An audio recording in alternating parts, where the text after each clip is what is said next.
Devilman Cry Baby is a 2018 anime series directed by Masaki Iwasha and is based on the manga and anime from 1972 by Nage. Akira, a character in this show, was also seen by Nage as a alter ego and appeared in a series of film adaptations that range from 1972 to the present day. So in this series, demons are unfrozen from ice and come up to the earth to wreak havoc and essentially end humanity.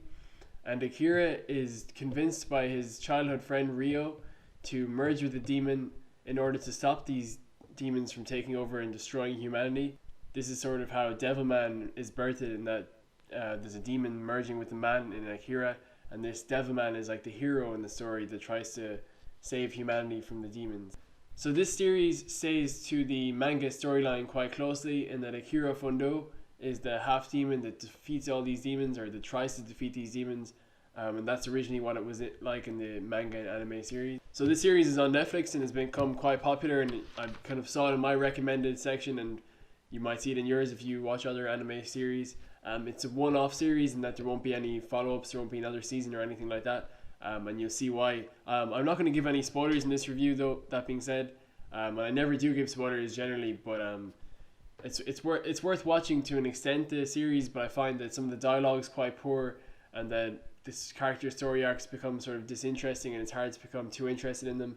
And also characters such as the humans in it act very irrationally, and there's one point where this sort of demon appears on this like national athletics tournament and starts attacking humans, and the news reporter just says, oh, there's demons attacking the city, and it's sort of accepted and understood so quickly, and that you'd be kind of wondering if this was actually a human civilization and these massive creatures were attacking humans, they'd at least stop for a while and try to kind of discern what's actually happening rather than jumping to the conclusion.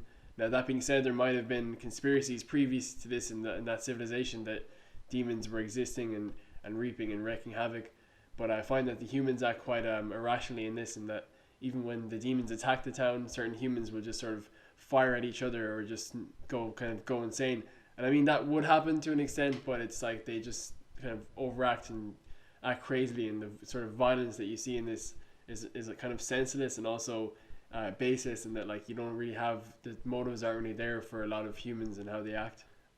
This series also features quite a lot of sort of sexual scenes and violent scenes, especially pertaining to the demons. They kind of embody that sense of, I suppose it's got like these religious elements of like lust and violence and hatred, and brings in sort of ritualistic things, in that you have a devil, essentially, like you have Devilman, and then you have another devil, but I won't tell you what that is, but there is another devil in it.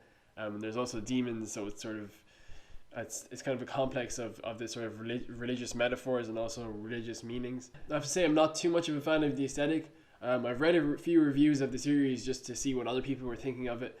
A lot of people did say they enjoyed the aesthetic or found it quite unique, but for me, I just found it very choppy and sort of symmetrical, and they made the original manga and anime series characters more modernized, and I just didn't really find it that compelling or immersive, in that I find other animes, they kind of bring you into the world very carefully and very cleverly, but I just find this one is a little bit too I don't know, I just find the demons to be kind of uninteresting characters, and they're just sort of these kind of weird monster like things that you might see on any sort of kids animation show or whatever.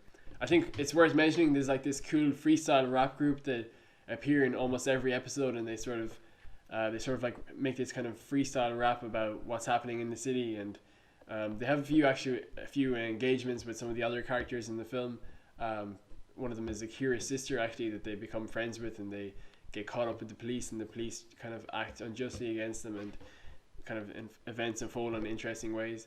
Yeah, overall, I would say that this is a really interesting TV series, and that it brings in a lot of themes and a lot of things to think about, and also sort of builds up to actually a climax that is really good. The last few episodes are really interesting, and particularly the last episode, which things really flip on their head a lot.